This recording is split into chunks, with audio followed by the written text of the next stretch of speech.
So let's start with our video. So last video जो हमने करी थी उसमें हमने पढ़ा था कि नामकरण की जो समस्या है, हमने क्या पढ़ा था, जो हिंदी साहित्य का विकास या फिर हिंदी साहित्य का जो इतिहास है उसमें दोनों ही किताबों में जो है आपकी क्या आती है, आदिकाल के नामकरण की समस्या, आदिकाल के नामकरण की सार्थकता जो है आपका क्वेश्चन आता है 8 मार्क्स का, जो है 8 मार्क्स का आ जाता है, कई बार 16 मार्क्स का भी पूछ लिया जाता है। तो पहले तो ये समझो कि हिंदी साहित्य से अभिप्राय क्या है। हिंदी साहित्य से अभिप्राय है कि जो प्राचीन काल में जो हिंदी से संबंधित लेख लिखे गए थे उस काल के कवियों या फिर लेखकों द्वारा, जो आज हमें पूर्ण रूप से जो है प्राप्त नहीं है, और पूर्ण रूप से प्राप्त न होकर बल्कि खंड रूप में प्राप्त है, उसे हम हिंदी साहित्य की श्रेणी में लाते हैं। अब जो मैंने लास्ट वीडियो में क्या बताया था आपको, देखो हमने लास्ट वीडियो में क्या करा था, जो है हमने लास्ट वीडियो में सारा कुछ पढ़ चुके थे, हम बुक से मैंने करवाया था, लेकिन इस बार मैं नोट्स से करवा रही हूँ क्योंकि नोट्स में मैंने कुछ चीज़ें ऐड भी करी हैं और ये जो है आप लोगों के लिए जो है वो काफ़ी ज़्यादा यूज़फुल भी रहने वाले हैं, क्योंकि इसमें जो है साहित्यिक भाषा को थोड़ा सा सरल करके मैंने इसमें लिखा है। थोड़ी सी जो है लैंग्वेज ईजी है बट मार्क्स कटने वाली नहीं है, आपके मार्क्स जो है ये गेन ही करवाएगी। ठीक है। सो अब एक बार और देख लेते हैं कि जो साहित्य हमने क्या पढ़ा था, कि जो साहित्य है वो बहुत बड़ा है, बहुत ज़्यादा वास्ट है, बिल्कुल सागर के समान है, और जिस प्रकार सागर की सीमाएं बंधी हुई होती है उसी प्रकार साहित्य की सीमाओं को बांधने के लिए और उसे पढ़ने में आसान बनाने के लिए साहित्य के जो है हमने नामकरण किए हैं। अब ये आ जाओ कि जो है नामकरण की आवश्यकता क्यों पड़ी। नामकरण की आवश्यकता इसलिए पड़ी क्योंकि देखो, जब घर में एक शिशु पैदा होता है, घर में एक बच्चा पैदा होता है, तो उसका नाम रखने के लिए परिवार में जितने भी मौजूदा सदस्य होते हैं वो अपने अपने द्वारा गए नाम चाहते हैं कि जो बच्चा है उसको उसके द्वारा दिए गए ही नाम जो है वो मिले। ठीक है।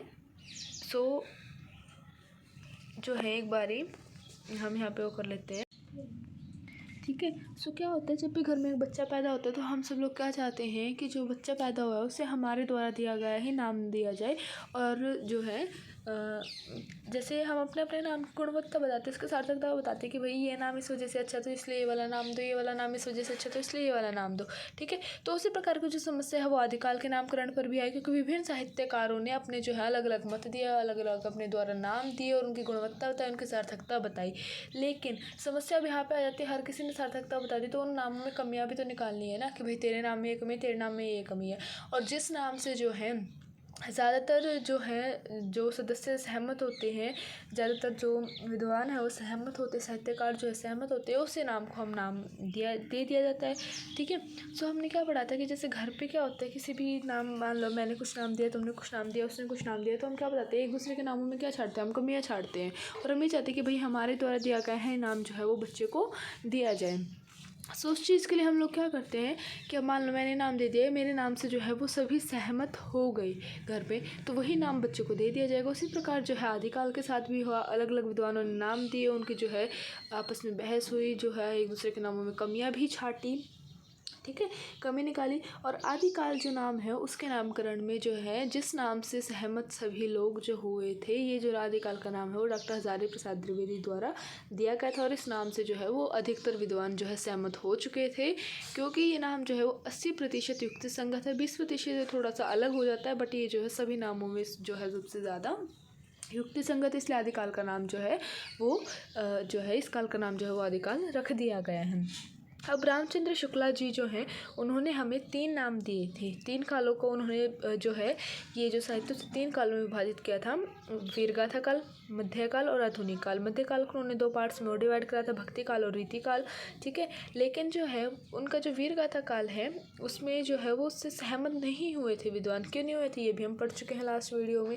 ठीक है। सो यहाँ पे ना मैं आपको ना एक लिटिल बिट जो है वो रिविजन से करवाऊँगी, और जो हमारे पॉइंट्स पिछली वीडियो में रह गए थे मैंने बोला था हम नेक्स्ट वीडियो में कवर करेंगे, क्योंकि पिछली वीडियो जो है वो काफ़ी लंबी हो गई थी। सो आज हम उन्हें कवर करेंगे। इसके बाद जो है मैं आप लोगों को जो है आदिकाल की परिस्थितियाँ करवाऊंगी नेक्स्ट वीडियो में। सो उसके लिए मेरे चैनल को सब्सक्राइब ज़रूर कर देना, वीडियो को एंड तक देखना, और पसंद आए तो लाइक सब्सक्राइब चैनल को ज़रूर करना, लाइक करना, वीडियो को अपने दोस्तों के साथ भी शेयर करना, ताकि उनका भी भला हो जाए, उन्हें भी थोड़ा पता चल जाए, उन्हें भी पढ़ने में आसानी हो जाए। अब आगे चलते हैं अपने इसके साथ, और कमेंट करके ज़रूर बताना तुम्हें ये वीडियो कैसी लगी है। कोई भी तुम्हें जो है वीडियो में त्रुटि लगती है, गलती लगती है, कमी लगती है तो वो भी बताना, ताकि मैं उसे अगली वीडियो में ज़रूर सुधारूँ। सो अब आ जाओ अपने टॉपिक पे। ठीक है। रामचंद्र शुक्ला जी ने नाम दिए। मध्यकाल को उन्होंने 2 भागों में और बांटा था।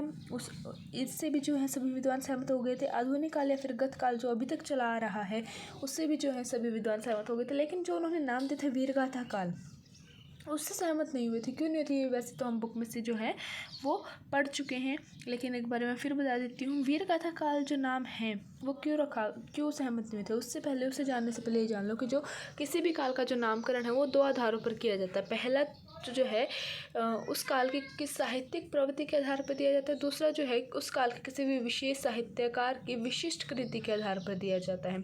सो रामचंद्र शुक्ला जी ने बताया कि इस काल का नाम क्या होना चाहिए? वीरगाथा काल होना चाहिए। वीरगाथात्मक जो है रचना इस काल में अधिक मिली है। उन्होंने नाम भी दिए, 12 ग्रंथों के नाम भी दिए। ठीक है, हमने ये बुक में से जो है वो अच्छे से पढ़ लिया था। लेकिन ये यहाँ पर मैं इस पॉइंट में, ये जो रामचंद्र शुक्ला जी का मत है, इसमें मैं ये बताऊँगी कि जो 12 रचनाएँ हैं, जो 12 ग्रंथ उन्होंने सम्मिलित किए हैं, ये जो है ये इन्हें हम जो है वीरगाथा काल की जो वीरगाथा काल जो है उसकी समय सीमा में नहीं रख सकते। क्यों नहीं रख सकते हैं? अब ये देखिए, जो 12 ग्रंथ हैं उन्हें सम्मिलित किया गया था। उनमें कौन कौन से ग्रंथ थे? विजयपाल रासो, हमीर रासो, कीर्तिलता, कीर्तिपताका। ठीक है, कुमान रासो, बिसलदेव रासो, पृथ्वीराज रासो, परमाल रासो, जयचंद्र प्रकाश, जयमंक, जसचंद्रिका, खुसरो के पहेलिया और विद्यापति पदावली, इन्हें जो है वो इंक्लूड करा गया था। अब देखते हैं कि इन्हें जो है वो क्यों नहीं इंक्लूड कर रहे हम लोग। क्यों जो है जो ये रचनाएँ जो हैं, जो हमारे रामचंद्र शुक्ला जी ने बताई, उन्हें हम क्यों नहीं ले रहे हैं? क्यों? क्योंकि विजयपाल रासो, हमीर रासो, कीर्तिलता और कीर्तिपताका जो है वो अपभ्रंश की रचनाएँ हैं। कुमान रासो और बेसलदेव रासो जो है वो 15वीं शताब्दी की रचनाएँ हैं, जबकि इस काल का जो समय है वो 1375 ईस्वी तक ही है। हमीर रासो पृथ्वीराज रासो और परमाल रासो जो है, ये जो समय के जो ग्रंथ है ये काफ़ी ज़्यादा इंपॉर्टेंट ग्रंथ है, लेकिन इनकी जो प्रामाणिकता है वो सिद्ध नहीं हुई है। ये केवल नोटिस मात्र ही प्राप्त हुए हैं। जयचंद्र प्रकाश और जसचंद्रिका जो है ये प्रामाणिक नहीं, ये भी केवल नोटिस मात्र ही हैं। ठीक है, खुसरो की जो पहेलियाँ है वो हिंदी में उपलब्ध है, लेकिन इनमें वीरगाथात्मक जो है वो कुछ भी नहीं है, जिससे हम इन्हें वीरगाथा काल में इंक्लूड करें। जो विद्यापति पदावली है उसकी जो रचना है वो 1460 संवत में हुई है, और इस बात को स्वयं जो है शुक्ल जी ने माना है। सो इस वजह से क्या कर सकते हैं हम, इस वजह से जो हम लोग हैं वो इस काल को वीरगाथा काल नाम नहीं दे सकते। आप लोग चाहे तो इसका स्क्रीनशॉट ले सकते हैं, क्योंकि मैं जूम कर करके अच्छे से आप लोगों को एक एक पॉइंट बता रही हूँ। दूसरा मत आता है राहुल सांकृत्यायन जी का मत, जिसमें इन्होंने बोला कि इस काल का जो नाम है वो सिद्ध सामंत काल होना चाहिए। इसमें कुछ पॉइंट्स यहाँ पे रह गए थे, इसलिए मैंने वो नेक्स्ट पेज पे कवर करा, मैं बता दूँगा आप लोगों को। ठीक है, राहुल सांकृत्यायन के अनुसार जो है समाज पर, इस काल के समाज पर जो है केवल सिद्धों और राजनीति पर सामंतों का ही अधिकार था। उनका मानना था कि इस काल में केवल जो सिद्ध है और सामंत है उन्होंने ही काव्य रचना की थी। लेकिन ये कहना न्यायवत नहीं है, क्योंकि इस काल में जो है हमें अन्य जो है लोगों द्वारा लिखी गई रचनाएं भी प्राप्त हुई हैं। ठीक है, तो ये चीज़ कहना जो है वो न्यायवत नहीं रहेगा। दूसरा जो मैं बोल रही थी कि जो पॉइंट यहाँ पे स्किप हुआ वो ये है कि इस युग में जो राहुल सांकृत्यायन जी हैं उन्होंने सभी धार्मिक, सांप्रदायिक और लौकिक रचनाओं को इंक्लूड नहीं करा है, इस काल में जो है वो नहीं रखा है। दूसरा, इन्होंने पुरानी हिंदी और अपभ्रंश भाषा को एक ही मान लिया है, और इसके साथ साथ इसी युग में जो अन्य भाषा में की गई रचनाएँ हैं, जो कि मराठी, उड़िया और बांग्ला भाषा की रचनाएँ, उन्हें भी उन्होंने इसी में सम्मिलित कर लिया है, जिसकी वजह से ये जो है सिद्ध सामंत काल इसको कहना न्याय संगत नहीं है। क्योंकि सिद्ध सामंत काल, यार ये देखो ये क्या बोल रहे हैं कि सिद्ध सामंत काल है, उसमें क्या है, केवल सिद्धों राजनीति पर सामंतों का अधिकार है, तो इन्हीं के हुआ। दूसरा, जो अन्य ने भी रचनाएं की। दूसरा, जो इन्होंने अन्य भाषाओं में रचनाएं की गई थी उन्हें भी मान लिया, जो कि जिसका जो है इनसे जो है कुछ भी मैच नहीं हो रहा है, कुछ भी इनका लॉजिक नहीं है। ठीक है, तो इस वजह से इसे सिद्ध सामंत काल जो नाम देना वो उचित नहीं है। तीसरा, जो महावीर प्रसाद द्विवेदी जी का मत, महावीर प्रसाद द्विवेदी जी ने क्या बोला है कि इस काल का नाम जो है वो बीजोपन काल होना चाहिए। वोपन होता है बीज का बोना। ठीक है, जो महावीर प्रसाद द्विवेदी जी के अनुसार जो बीजोपन काल है वो इसका नामकरण होना चाहिए। इनके अनुसार जो है इसी काल में जो है वो काव्य का बीज बोया गया था। लेकिन ये क्या करें, इन्होंने जो है प्राचीन साहित्यिक प्रवृत्तियों को नकार दिया है, जो कि उचित नहीं है। क्यों उचित नहीं है? क्योंकि देखो, जिस प्रकार मैं आप लोगों को पढ़ा रही हूँ तो मुझे भी तो किसी ने पढ़ाया होगा ना, मेरा भी तो कोई टीचर होगा, और मेरे टीचर को जिसने पढ़ाया उसका भी कोई टीचर होगा। ठीक है, जैसे मैं आपको पढ़ा रही हूँ, मैं आप लोगों के गुरु हूँ, वैसे ही मेरे गुरु का भी कोई गुरु होगा और उनका भी कोई गुरु होगा। तो ये चीज़ कहना कि मुझसे साहित्य की शुरुआत हुई है, या फिर काव्य की जो साहित्य है उसका बीज मुझसे ही बोया गया, मेरे ही काल में बोया गया, तो ये उचित नहीं है। क्योंकि मैंने भी चीज़ें अपने गुरुओं से सीखी हैं, मेरे गुरुओं ने भी अपने गुरुओं से सीखी हैं। सो इस वजह से जो महावीर प्रसाद द्विवेदी जी का ये मत है, ये जो नाम है उसे नकार दिया गया था। जो चौथा मत है वो आता है डॉक्टर राजकुमार वर्मा जी का मत। उन्होंने इस काल को संधि काल और चारण काल इन 2 भागों में बांटा है। चारण काल का जो समय है वो उन्होंने संवत 1000 से लेकर संवत 1375 तक माना है, और संधि काल का जो समय है वो संवत 750 से लेकर और 1000 तक, संवत 1000 तक माना है। अब पहले मैं चारण काल को बता रही हूँ, उसके बाद मैं संधि काल पे आऊँगी, ठीक है। तो चारण काल को समझ लो। चारण काल होता है कि राजाओं के दरबार में जो चारण थे उन्होंने काव्य की रचनाएं की, ठीक है। लेकिन ये जो है वो सत्य नहीं था, क्योंकि देखो सत्य नहीं था कि मानने की बात ये है कि जो हमें जो चारणों की जो रचनाएं हैं वो हमें संवत 1000 ईस्वी से मिलनी शुरू हुई हैं, ठीक है। और चारण काल में जो है डॉक्टर राजकुमार वर्मा जी ने क्या मत दिया कि जो चारण काल है उसमें जो है जो राजाओं के दरबार में चारण थे केवल उन्हीं ने ही जो वीर कथात्मक जो रचनाएँ हैं उन्हें लिखा है। लेकिन ये कहना भी जो है वो सत्य नहीं था, ना ये उचित था, क्योंकि इस काल में जो है वो हमें अन्य काव्य रचनाएँ भी मिली गई हैं, ठीक है। और जो इस काल की जो रचनाएं हैं, जो चारणों की रचनाएं गिनाई गई हैं वो प्रमाणिक नहीं है, तथा 18वीं शताब्दी तक की जो चारणों की रचनाएं हैं वो इसमें सम्मिलित कर ली गई है। जबकि इस काल का जो समय सीमा है वो केवल 1300 संवत 1375 तक ही जो है वो मानी गई है। अब आ जाओ संधि काल पे, ठीक है।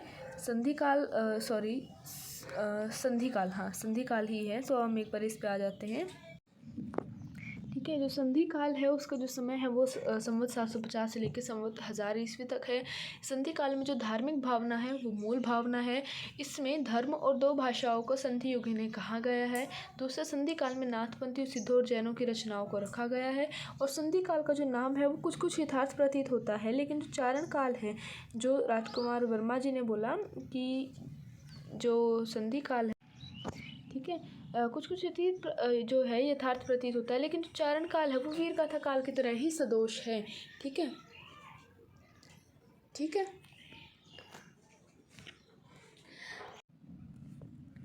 ठीक है। सो जो है वो युक्ति संगत प्रतीत होता है, लेकिन जो वीर गाथा काल है वो चारण काल की तरह ही सदोष साबित होता है।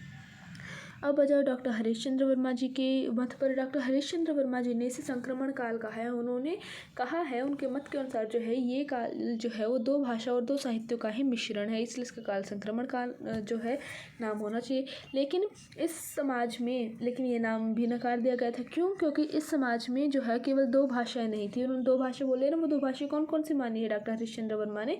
अपभ्रंश और पुरानी हिंदी मानी है, ठीक है। लेकिन वो केवल यही 2 भाषाएं नहीं थी, इसके अलावा अन्य भाषा भी थी, जैसे कि अरबी, फारसी, संस्कृत और आमजन की भाषाएं भी थी, जो कि डिंगल और पिंगल में जो है फिर से बटी हुई थी। और इन्होंने देखो थोड़ा सा ज़्यादा फास्ट हो गया है कि जो अन्य भाषाएं भी इस समाज में मौजूद थी, केवल 2 भाषाएं अपभ्रंश और पुरानी हिंदी ही भाषा नहीं थी, अन्य भाषाएं भी थी, संस्कृत भाषा भी थी, भले ही वो उच्च कोटि के लोगों तक जो है सीमित थी। लेकिन इस काल में संस्कृत भाषा के भी हमें ग्रंथ मिले हैं, और आमजन की भाषा जो कि डिंगल और पिंगल है उसमें भी हमें ग्रंथ मिले हैं, काव्य मिले हैं।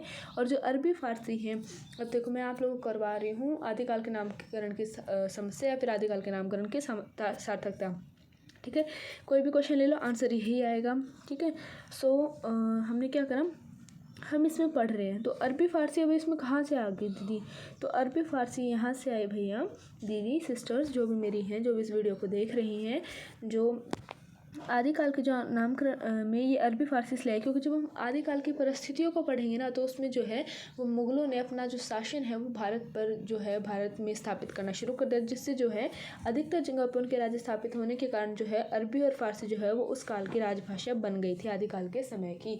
लेकिन इस चीज़ का जो है हमारे आदिकाल के साहित्य पर कोई गहरा प्रभाव नहीं पड़ा था, जिसकी वजह से अरबी और फ़ारसी भाषा भी इस समय में थी, ठीक है। तो इन्होंने और बोला कि जो साहित्य है वो खैर हम उसमें बाद में करेंगे, तो इस वजह से तुम सिर्फ इतना ही समझो कि इस काल में जो है वो अरबी फ़ारसी भाषा भी थी। जो साहित्य को भी उन्होंने बोला कि जो साहित्य है वो भी 2 भाषा में लिखा गया था, 2 भागों में ये बटा हुआ था, ठीक है, धार्मिक और राजनीतिक जो है। लेकिन ये भी सत्य नहीं है, क्योंकि इस के अलावा धार्मिक और राजनीतिक साहित्य के अलावा हमें अन्य ग्रंथ और काव्य रचनाएं भी मिली है, जिनमें श्रृंगार जो रचनाएं हैं वो भी मौजूद हैं, ठीक है। अब नेक्स्ट आ जाता है ग्रियर्सन का मत। जो है ग्रियर्सन के अनुसार जो है इसका नाम चारण काल होना चाहिए। चारण काल तो रख देंगे, पर हमें एक बात बताओ, जो इन्होंने समय सीमा इस चीज़ की बांधी संवत 643 से संवत 1400 तक की, तो उसमें जो है वो नाम उचित नहीं है। ठीक है, क्यों नहीं है? क्योंकि जो चारणों की जो रचनाएं हैं वो हमें संवत 1000 ईस्वी से मिलनी शुरू हुई हैं, और जो इन्होंने संवत 643 ईस्वी में जो बोला है कि इस काल में भी जो हमें चारणों की जो रचनाएं मिली हैं, जो इन्होंने बोला है कि चारणों की रचनाएं इस काल में भी मिली है, लेकिन वो इस काल में इन्होंने ये तो बोल दिया कि इस काल में चारणों की रचनाएं मिली है, लेकिन वो इस चीज़ का प्रमाण नहीं दे पाए, इस चीज़ की प्रामाणिकता को सिद्ध नहीं कर पाए, जिससे कि इस नामकरण, इस नाम की सार्थकता स्पष्ट हो।